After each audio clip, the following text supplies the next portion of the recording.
Welcome to the Ghost Story Grandma channel. Today, Grandma will bring you a mysterious and eerie tale. Get ready for it. Ghost stories. True, terrifying horror stories. Heavy rain poured down as Brian Carter pulled his car into the hotel parking lot. He couldn't continue his journey tonight. A minor engine issue forced him to find a place to stay, and this was the only place with a vacancy. Through the car window, he saw a simple two-story building, its old sign glowing faintly in the rain. He stepped into the lobby, shaking the water off his coat before approaching the front desk. A young woman was on duty, her hair neatly tied back, her eyes slightly weary from the long night shift. She looked up at him and gave a slight nod. Brian didn't need much, just a room to rest for a few hours before hitting the road again. The receptionist skimmed through the list and pulled out a key with a plastic tag. He took the key and glanced at the room number, 107. As he turned toward the hallway, he noticed another door farther down, room 209. It was tightly shut, the curtains drawn, yet he had the eerie feeling that someone was standing inside. A strange silence hung over the far end of the corridor. Brian shook his head, probably just exhaustion playing tricks on him. He made his way to his room and shut the door. The clock read 1:43 a.m. He lay down on the bed, letting the sound of rain outside lull him to sleep. Then came the knocking. 3 slow, deliberate knocks. His eyes snapped open as he sat up. No one should be here at this hour. He peered through the peephole, but the hallway was empty. Muttering a curse, he turned back toward the bed. Then another sound echoed, not from his room, but from the far end of the hall. Room 209. He stepped to his door and looked toward it. The door remained shut, but something inside was moving. Jessica, the receptionist, noticed it too. The security monitor in front of her displayed an image that made her freeze. The door to room 209 had just opened slightly. No one was there. Brian frowned, staring down the dimly lit hallway. The door to room 209 trembled slightly, as if someone had just touched it. A faint voice murmured from within, too quiet to make out the words. Outside, the rain continued to fall, each drop drumming against the awning in a heavy, steady rhythm. He turned back into his room, telling himself it was just another guest. But as soon as he shut the door, the sound stopped. Jessica watched the security monitor. She was certain she had just seen the door to room 209 open, just a crack. But the footage was distorted, as if static interference blurred the image. She checked the reservation records. Room 209 wasn't booked. Brian sat on the bed with a sigh. A long day of travel had left him drained, his mind sluggish. He decided to ignore the strange noises, lying down and forcing himself to sleep. The clock read 2:07 a.m. The room sank into silence. A soft noise came from the closet. Not loud, but enough to make Brian open his eyes. He lay still, staring at the closet door, listening. Nothing followed. Reaching for the bedside lamp, he flicked it on. A dim yellow glow cast across the room, illuminating nothing unusual.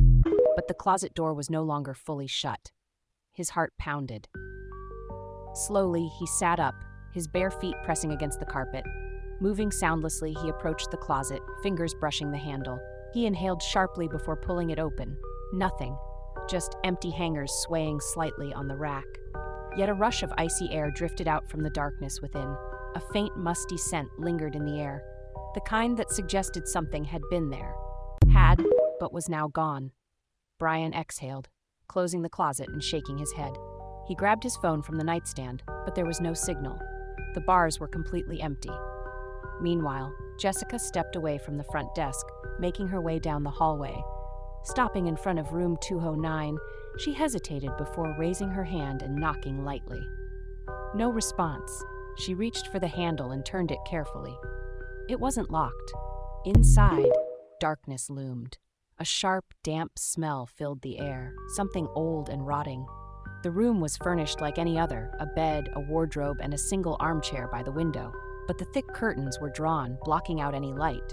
Jessica took a cautious step forward, fingers feeling along the wall for the light switch. When the room flickered to life, she gasped. The armchair was empty, but its fabric was indented, deep and heavy, as if someone had been sitting there for a very long time. A wet stain stretched across the floor, trailing from the window to the center of the room. A sound behind her made Jessica spin around. The door was still open, but for a split second she could have sworn someone had been standing there. Whatever courage she had left vanished. She turned sharply and hurried out, slamming the door shut behind her. Back in his room, Brian had just begun to drift into sleep when a laugh, soft, close, right next to his ear. His eyes flew open, heart hammering. He bolted upright, scanning the room. No one was there. His phone vibrated. The screen lit up. No caller ID. Just a single message, "Open the door." The phone screen went dark the moment Brian touched it. No trace of the message remained. It was as if it had never existed. He glanced around the room. Everything was exactly as it had been. The closet door remained shut. The curtains hung still. Yet something felt different. A subtle shift in the air. Brian checked the door. The lock was intact. The hallway outside stretched empty before him, unnervingly silent, as if the entire hotel had been abandoned. Jessica sat at the front desk, eyes fixed on the security monitors. Room 209's feed had cut out just for a few seconds before flickering back. She rewound the footage. Nothing seemed unusual. But as she slowed the playback, a faint shadow flickered just beyond the doorway. A noise echoed from the hallway. Jessica stood, stepping cautiously outside. Nothing. The overhead lights flickered. The faint ticking of the old electrical system filled the silence, each uneven pulse making the air feel heavier. Brian lay back down, willing himself to sleep. Then, footsteps. Not the wind, not shifting curtains. Footsteps, slow, deliberate. He opened his eyes, listening. Silence stretched for several seconds. Then, knock. Once, twice, 3 times. Even. Measured.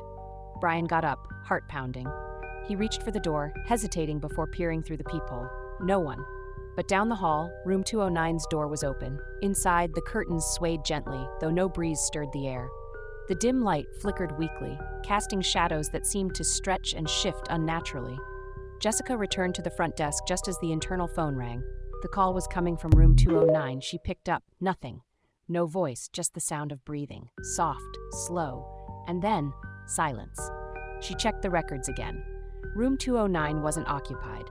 The system, however, showed it had been booked 3 days ago, but there was no name, no guest information. The phone rang again, this time no caller ID.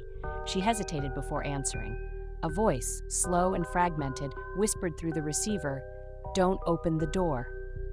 Jessica gripped the receiver tightly, too afraid to speak. The breathing on the other end was slow, deliberate. Then, the voice again, drawn out, almost strained. "Don't open the door." The call ended abruptly. Jessica stared at the security monitor, heart pounding. Room 209's door was now wide open. Inside, the flickering light pulsed erratically, barely holding back the thick, suffocating darkness beyond the threshold. She checked the reservation records once more. Still, no guests assigned to that room. Brian lay stiffly in bed, staring at the ceiling. Drip, a single drop of water. Then another. Drip, drip.